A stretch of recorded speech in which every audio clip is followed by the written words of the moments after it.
aktor para makita, mahawakan, makarga ang kanyang unang anak, ang kanyang baby boy. Kasi nga, ang kanyang jowa na isang foreigner ay nanganak na noong April 30. So after nung kanyang palabas, ay tumulak na siya patungong US. Para alam mo na, para maramdaman niya na tatay na talaga siya dahil first time niya makikita yung kanyang anak. Ano yung natapos ng project? Yung Can't Buy Me Love. Si Donnie Pangilinan may anak na, totoo, G? Huh? Totoo? Hindi siya OA kayo. Hindi siya. Oo. Samahan kami. Si Darren Espanto. Si Darren Manay? Hindi, kayo talaga. Si Anthony Jennings? May girlfriend si Anthony Jennings. Pero hindi naman yung buntis. Alam ko na. Si Direk Ruel Santiago. Hindi, youngstar eh. Si Jenny Harris ito. Pangalawang anak na Mamaloy. Ay, oo. Oo, isa pa lang. Sino na lang ba natira? Huwag kayo may ingay. Sino? Huwag niyo sasabihin kahit kanina. Promise niyo muna. Promise. Pinky promise.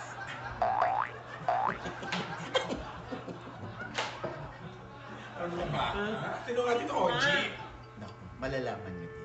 Ha? Ang haba na pinag-usapan. Nakakaloka. Ang tagal nun Hindi, si ano. Sino? Si Albi kasi. Ay, hindi natin naisip. Oo, proud siya. Proud siya. Sabi niya kasi sa akin, hintayin mo muna ako makaalis dito, Ochi. Proud siya. Congratulations! First apo yan. Yes. Sa side ni ate. At first apo sa tubig. Ay, congratulations! Congratulations! Oo. At baby ano, boy or girl? Boy. Baby boy. Nakita ko napakagwang. Oo. Awig din kay Albi, in fairness. Sobrang tuwan-tuwa si Albi. Hindi raw niya contain yung kanyang nararamdamang saya. Wow. Congratulations, Albi. Guys, sobrang pagmamahal ko sa kanya. Again, hindi ko na-expect na nakikita ko siya ngayon, pero naka-ready na ako. Parang sa isip ko na dumadating na yung ano ba, yung first love ko.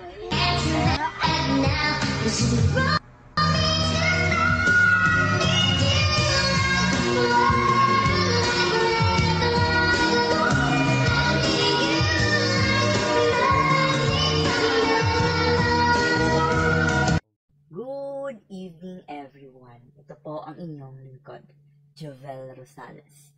Ano pa nga ba? Ang inyong isinusulsul sa akin? Ay! Imarites mo na, dali! Good evening Luzon, Visayas, Mindanao. Let's jump up directly sa ating topic for this evening. So, ayun na nga guys, no? Kung nandito na kayo sa video na ito ngayon, is for sure, is nakita nyo na yung video ni Coco Martin na naka-leather jacket siya. Kung saan nga ay na-question ng ating mga kamarites na mga netizen, kung bakit daw sa Batang Quiapo ay nagle-leather jacket pa rin si Coco Martin kahit mainit daw. So, yun yung mga parang napuna ng mga bashers, no? Or yung mga kamarites natin dyan. So anyway, ano ba ang masasabi natin dito guys, no? So, first of all, kailangan nating maintindihan na ang Batang Quiapo or ang FPJ, ang probinsyano, ay isa itong fictional.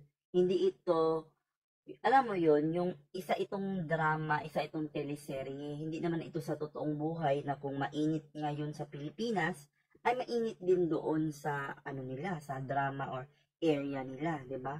So ibig sabihin yung fictional at sa totoong buhay, i-separate natin 'yan. Kasi isa itong drama, isa itong serye, no? Yung ganun ba?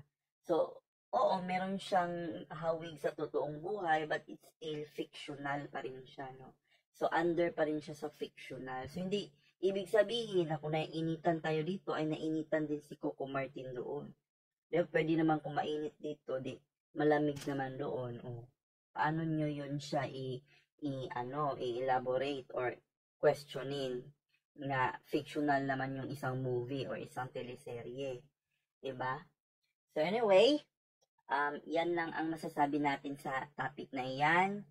So, let's jump up sa ating ikalawang topic. Isa daw aktor na nagkaanak sa isang foreigner. At isa daw itong member or isa ito sa part ng Can't Buy Me Love.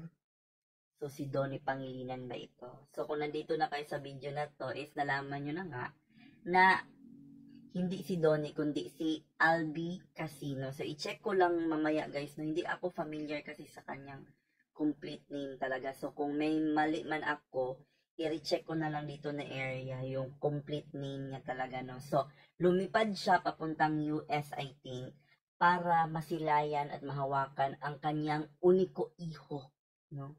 Nag-iisang anak na nabuntis niya kasi yung foreigner niya na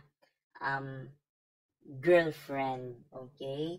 So, ayan. So, happy naman tayo para sa kanya, no? Kasi nga, di ba, looking back sa kanyang history is naparatangan siya, na siya yung nakabuntis kay I.D. Eigenman, no? Siya yung naparatangan noon, which is, ang result naman pala, ay hindi naman pala siya talaga ang tunay na ama, kundi yun na nga, si Jake Ejercito, di ba? So, isipin mo yan. So, ibig sabihin, masaya siya ngayon kasi, totoo na talaga, ito na talaga, anak na niya talaga, ito, no? So, anyway, yan lang ang masasabi din natin sa topic na iyan. Masaya tayo for you, Albi. Congratulations in your road of fatherhood.